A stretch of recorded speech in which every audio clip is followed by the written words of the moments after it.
Erin ने mask की बिक्री 308 रुपये में की, जिससे उसे 12% की हानि हुई।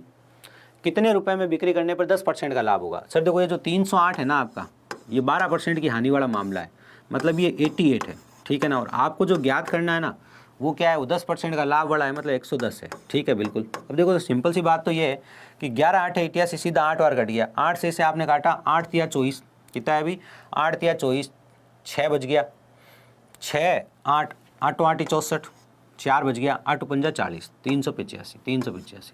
तो बड़ी सरल गणना है, क्योंकि यहाँ 11 और 88 दिख गया था आपको, ठीक है ना। अब कुछ लोग क्या करते हैं, कुछ लोग ये भी करते हैं, क्या सर देखो 12% की हानि मतलब 88 है, ठीक है, और 10% का लाभ मतलब क्या है, 110 है। पहले हम इनका सरल अनुपात निकाल दें। ये काटा आपने 10 बार और कट गया, 11 8 88, फिर आपने काटा 4 बार और 5 बार। आप डायरेक्ट भी काट सकते थे, 22 चौके और 22 पंजे, ठीक है। तो आप डायरेक्ट कहते हैं कि सर ये जो 308 है ये तो हमारा 4 के बराबर है, और जो हमें ज्ञात करना है वो हमारा 5 के बराबर है, समझ गए। तो इसे मैं 4 से काट लूँगा, 4 से कट रहा है, 4 7 28, ठीक है ना, 2 बज गया, 4 7 28, 77 × 5, 77 × 5 कितना होता है, 38 × 76, 38 5, ये लो, ठीक है ना। तो आप ये मेथड भी काम में ले सकते थे और आप ये मेथड भी काम में ले सकते थे। यहाँ आपने क्या किया, यहाँ आपने थोड़ा सिंपल रेशियो निकाल दिया पहले। अगर आपने पहले सिंपल रेशियो निकाल दिया तो गणना कम करनी पड़ेगी, ठीक है। लेकिन बात वही है, आपने यहाँ काट लिया फिर या फिर आपने यहाँ काट लिया, स्मार्टनेस दोनों में ही है, बराबर ही है, कोई ज़्यादा फर्क नहीं है। लेकिन आपको दोनों मेथड बताएं तो आप दोनों मेथड ध्यान से समझिएगा। ऐसा नहीं है सर 2 मेथड जानने से कन्फ्यूज़ हो जाऊँगा। जिसको ज्ञान होगा ना, जिसने चैप्टर पढ़ लिया है ना, वो 2 मेथड बताने से कभी कन्फ्यूज नहीं होगा, उसके लिए सहूलियत होगी। आप 2 प्रकार के स्टूडेंट हैं, एक बच्चा चाह रहा होगा सर ये मेथड तो आपने बताया ही नहीं, एक बच्चा चाह रहा आपने ये मेथड तो बताया नहीं, तो दोनों के लिए मेथड आ जाए, इसलिए हम ऐसा करते हैं, ठीक है। चलिए, आपको जो मेथड अच्छा लगे ना आप उसको फॉलो कीजिए। एक दुकानदार 1 किलो चाय के क्रय मूल्य के बराबर 950 ग्राम बेचता है। एक किलोग्राम चाय क्रय मूल्य पर बेचता है, ठीक है ना, भाव में लाभ नहीं कमाता है, लेकिन 950 ग्राम तोलता है। ऐसे सवाल में मैंने आपको स्पष्ट तौर से समझाया था कि आप 1 किलो की जगह कितना तोल रहे हो, 950 ग्राम तोल रहे हो। कितना तोल रहे हो, 950 ग्राम। तो फ़ायदा कितने का होगा, 50 ग्राम का, और कितने पे होगा, इस 950 ग्राम पे होगा। ये कहानी थी बहुत ही स्पष्ट, है ना, कि कितने पर कितना लाभ परसेंट निकालना बस। तो आपको 950 ग्राम के ऊपर आपको ऐसे सोचना है कि 950 ग्राम के ऊपर, क्यों, क्योंकि 1 किलो वहाँ पर था ही नहीं।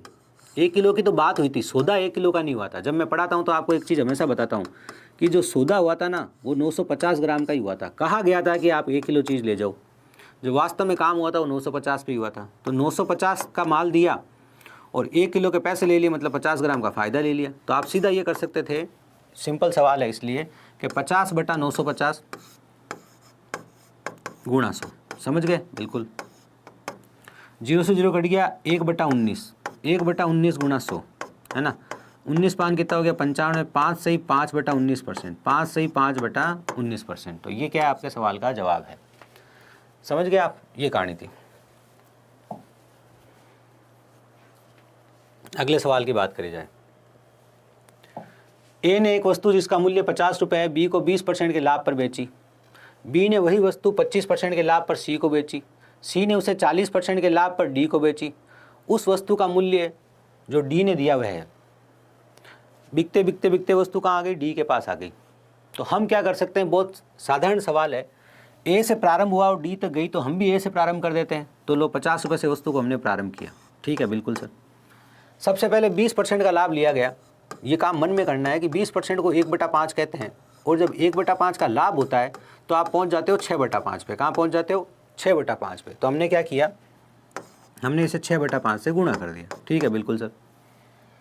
फिर कह रहा है 25% का लाभ हुआ, तो 25% के लाभ को कहते हो आप 1/4। क्या कहते हो आप, 1/4।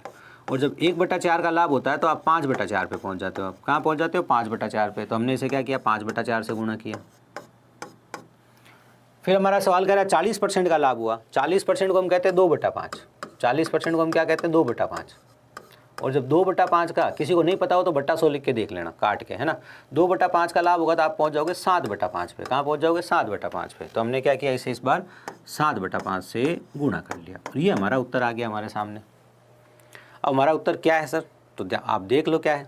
देखो 5 25, 25 चौके 100, 100 से ये कितनी बार कट जाएगा, 5 25, 25 चौके 100, ये एक बार, ये 2 बार, ये कट गया 3 बार, 7 पंजा 35, 35 इंटू 3, 35 दूना 70, 35 दिया 105। अब देखो ये तो सिंपल काटने की चीज़ें हैं, इसमें मेरा कोई रोल ही नहीं है, ठीक है। मैंने डायरेक्ट काटा है, आप कैसे भी काट लीजिए, आप इसी लाइन में काट लीजिएगा। मैं इस लाइन में इसलिए कट नहीं कर रहा हूँ क्योंकि फिर PDF से पढ़ने वालों को थोड़ी दिक्कत हो जाती है। ये लीजिए, बहुत सारे बच्चे क्या करते हैं, PDF खोल के ही पढ़ लेते हैं, उसी से काम चला लेते हैं, ठीक है। वो दोनों काम आप कर सकते हो।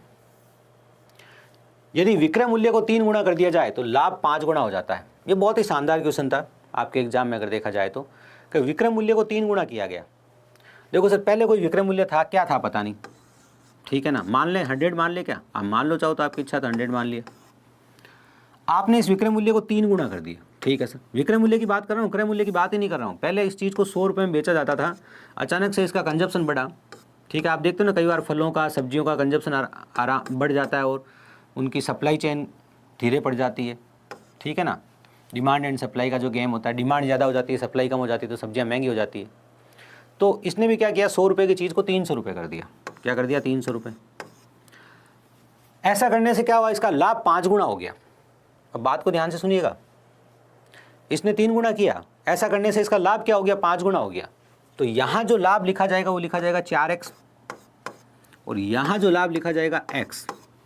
ये आपने क्या किया सर, अब ध्यान से सुनो, ये आपका CP है, आपने इसको 100 माना है, इसलिए आपने इसे 3 गुना कर दिया है। बाकी आप इसको 100 मान के भी काम कर सकते थे, इसको 100 मान के तो कैसे करते सर, नहीं कर सकते थे। चलो बता दूंगा अभी कैसे कर सकते थे, निश्चिंत रहना। अब देखना भाई, बात को ध्यान से सुनना। आपको पूछा क्या है, आपको पूछा है कि लाभ कितना % है, पहले कितना % लाभ था ये पता करना है। ये मैंने कैसे लिखा, बस आपको यही समझना है। आप कहोगे सर देखो 100 से 300 हुआ, ठीक है, विक्रय मूल्य आपका 3 गुना हुआ, 100 से 300 हो गया, तो लाभ तो आपका 5 गुना होना चाहिए ना। तो आपका लाभ 5 गुना होना चाहिए, तो आपने यहाँ 4x क्यों लिखा। बस सिंपल सी बात यही समझनी थी आपको, और इस सवाल की जान यही है। आप चाहें तो इस सवाल को इंपॉर्टेंट नोट्स के रूप में अपनी कॉपी में अलग से लिख के रख लें। एक नोटबुक बनाएं जिसमें इंपॉर्टेंट नोट्स लिखें, उसमें वो सवाल जो थोड़े से अलग होते हैं, जहाँ थोड़ा सा एक्स्ट्रा दिमाग लगाना होता है, और दिमाग ही लगाना होता है, गणना नहीं होती है। एक अच्छी बात है कि आपने सही दिमाग लगा लिया, गणना नहीं करनी पड़ेगी। देखो कहानी क्या है, ध्यान से सुनो। आपने लाभ को 5 गुना किया। देखो भाई, बहुत बेसिक कॉन्सेप्ट है कि आपने लाभ को कितना किया, 5 गुना कर दिया सर हमने, है ना। तो ये 5 गुना लाभ किस पे है, ये तो आपका CP पर है। लाभ होता है किस पे है, लाभ तो CP पर है ना, ठीक है। पहले जो लाभ हो रहा था उससे लाभ अब 5 गुना नहीं है, लाभ 5 गुना हो जाता है। बात समझ रहे हैं।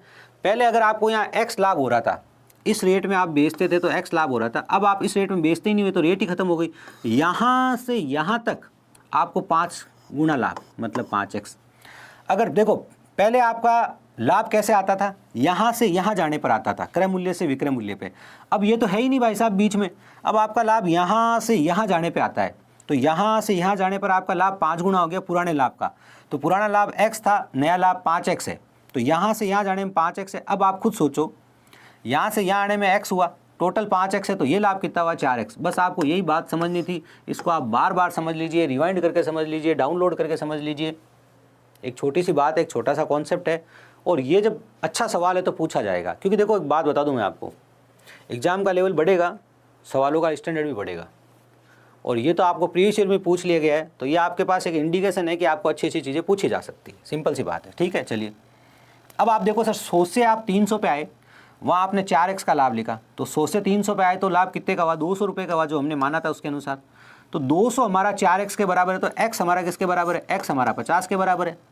अब x हमारा 50 के बराबर है, तो इस स्टोरी को बाहर निकालो आप, पहली स्टोरी को, स्टोरी 1 को ध्यान से देखो आप, ठीक है। स्टोरी 1 ये है सर, आपका जो CP है, ठीक है, इससे आपको 50 का लाभ हुआ है और SP 100 आया है ना। तो ये CP क्या हो गया, 50 हो गया ना। इसका मतलब 50 रुपये की चीज़ को आपने कितने में बेच दिया, 100 रुपये में बेच दिया। 50 रुपये की चीज़ को आपने प्रारंभ में, ये प्रारंभ में कितना लाभ हो रहा था वो पूछ रहा है ना। तो 50 रुपये की चीज़ को आप 100 रुपये में बेच रहे थे, मतलब आप 1 रुपये की चीज़ को कितने में बेच रहे थे, 2 रुपये में बेच रहे थे, मतलब आप दुगने में बेच रहे थे। आपको 1 का फायदा हो रहा था, 1 के ऊपर 100 से गुणा किया तो 100%। वो आपको यहाँ देख के ही पता चल गया, इतनी सारी बातें लिखने की जरूरत नहीं है। आपने देखा कि ये 100 है, 50 रुपये का लाभ है, इसका मतलब हमारा CP कितना बनेगा, हमारा CP बनेगा 50। तो 50 रुपये की चीज़ को हमने 100 रुपये में बेचा, मतलब दुगने में बेचा, मतलब 100% का फायदा है। तो ये आपके सवाल का जवाब था। ये कार्य आपको इस प्रश्न में करना था।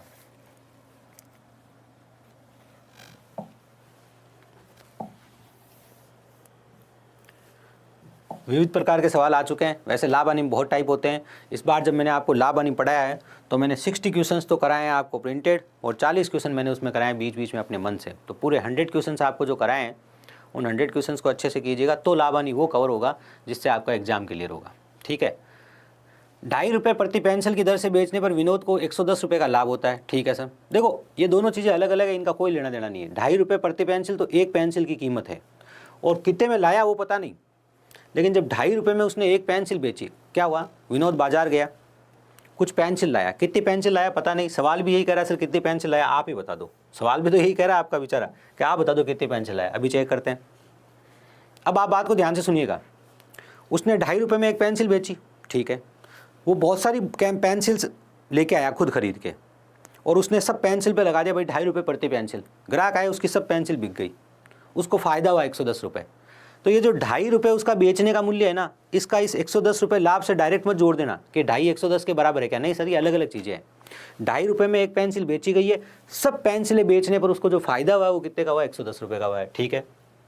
तथा 1 रुपये 75 पैसे की दर से पेंसिल बेचने पर 55 रुपये की हानि होती है। बाई चांस क्या हुआ, उसको पैसे की आवश्यकता थी, या उसके पास पेंसिलें काफ़ी समय से पड़ी थी, या फिर उसने सोचा कि एक काम करता हूँ पेंसिल पे सेल रख देता हूँ, तो इससे मेरे पास ग्राहक आएंगे तो वो नोटबुक भी खरीद लेंगे। ठीक है, मेरे को भी जान जाएंगे, थोड़ी गप्पे मारेंगे तो मेरी दोस्ती हो जाएगी, तो मेरे से रोज़ सामान खरीदने आएंगे। मान लो उसने पेंसिल बेचने का निर्णय किया 1 रुपये 75 पैसे में, और ऐसा करने पर उसको टोटल 55 रुपये की हानि हुई। जितनी भी पेंसिलें उसने बेची कुल मिलाकर उसको 55 रुपये की हानि हुई। कहानी ये है। अब ध्यान से देखिएगा, उसका ये जो कुल विक्रय मूल्य था और उसका ये जो कुल विक्रय मूल्य है, उसका अंतर हम निकाल सकते हैं। कैसे, ध्यान से देखना। माना कि उसके पास x पेंसिल्स थी। कितनी पेंसिल्स थी, x। पेंसिल की संख्या आपने x मान ली, p मान लो। माना कि उसके पास p पेंसिल थी। ध्यान से देखना, माना कि उसके पास p पेंसिल थी, तो पहले उसने कितनी पेंसिल बेची या कितने रुपए कमाई है मान लो आप। तो माना पेंसिलों की संख्या p है, ठीक है। तो पहला उसका सेलिंग प्राइस क्या था सर, उसका पहला सेलिंग प्राइस था 2.50 गुणा p। यही हुआ ना भाई। मान लो आपके पास 50 पेंसिल है, आपने एक पेंसिल 2 रुपये में बेची है, तो आपके पास कितने रुपए आएंगे, 100। 50 तो क्या है, पेंसिलों की संख्या, ठीक है। मान लो मैंने इसको कह दिया p, पेंसिल की संख्या p है, एक 2 रुपये में बेची है, तो आपका विक्रय मूल्य क्या होगा, 2p होगा ना। वैसे इसका विक्रय मूल्य 2.5p है। p है पेंसिलों की संख्या, और 2 रुपये 50 पैसे एक पेंसिल की कीमत है। तो इसका कुल विक्रय मूल्य है ना SP1, ये इसका SP1 है जो कितना है 2.5p। ठीक है।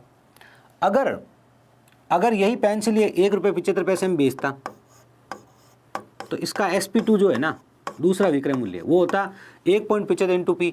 इसके दोनों विक्रय मूल्य में अंतर कितना है, तो इसमें से आप ये घटा लो तो पता चल जाएगा आपको 75 पैसे, 75p का 0.75p का अंतर है। ये इसके दोनों विक्रय मूल्य का अंतर है। इधर तो रुपए के रूप में दोनों विक्रय मूल्य का अंतर आराम से दिख रहा है आपको। ये कहानी आप बार बार पढ़ते हो, इसलिए समझो इस कहानी को ध्यान से। ये लीजिए सर, 110 रुपये का लाभ होता है। ये 110 रुपये का लाभ वाला मूल्य तो इधर होगा, और 55 रुपये की हानि है, तो 55 रुपये की हानि वाला मूल्य इधर होगा। तो आपका ये जो मूल्य है, विक्रय मूल्य पहला और विक्रय मूल्य दूसरा, ये तो आपका पहला और ये दूसरा, इन दोनों के बीच का अंतर कितना होगा, तो ये तो हम रोज पढ़ते हैं सर। तो 55 और 110 को हम जोड़ देंगे, तो 55 और 110 को हम जोड़ेंगे तो कितना आ जाएगा, 165 रुपये।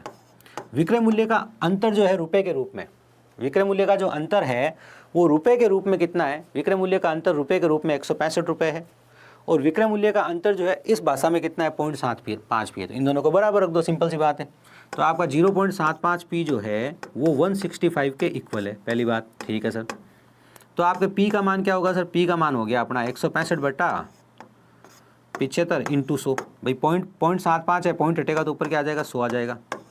25 दिया 75, 25 चौके 100, 3 से आप इसे काट लीजिए, 3 से काटिए, 3 पंजा 15, 3 पंजा 15 और 3 पंजा 15, और 4 से गुणा कर दीजिए, 55 दूनी 110, 220। तो पेंसिलों की संख्या कितनी थी, पेंसिलों की संख्या 220 थी। ये काम आपको इसमें करना था। तो एक सिंपल क्वेश्चन था, बेसिक कॉन्सेप्ट था। इसे आप कहते हो स्थिति बनाना, ठीक है ना। इसे आप कहते हो स्थिति बनाना, इसे आप संख्या समीकरण भी कह सकते हो। इसे आप क्या कह सकते हो, इसे आप कह सकते हो संख्या समीकरण। आपने एक तरह का समीकरण बनाया है, इसलिए आप इसे संख्या समीकरण कह सकते हो, पहली बात। इसे आप स्थिति बनाना कह सकते हो, इसे आप वर्ड प्रॉब्लम कह सकते हो। जब आप छोटे थे तो आपको टीचर पढ़ाते थे तो कहते थे भैया अब हम वर्ड प्रॉब्लम करेंगे, जब आपके चैप्टर के पीछे जो वर्ड प्रॉब्लम लिखी रहती थी वो आप इसे बोल सकते हो, ठीक है ना। किस तरह का सवाल है समझ में आ गया होगा। ये एक बहुत सिंपल बेसिक कॉन्सेप्ट था कि पेंसिलों की संख्या अगर P है और एक पेंसिल 2.5 रुपये में बेची गई है तो कुल पेंसिलें 2.5 P पे बेची गई, ठीक है, ये कहानी बनी।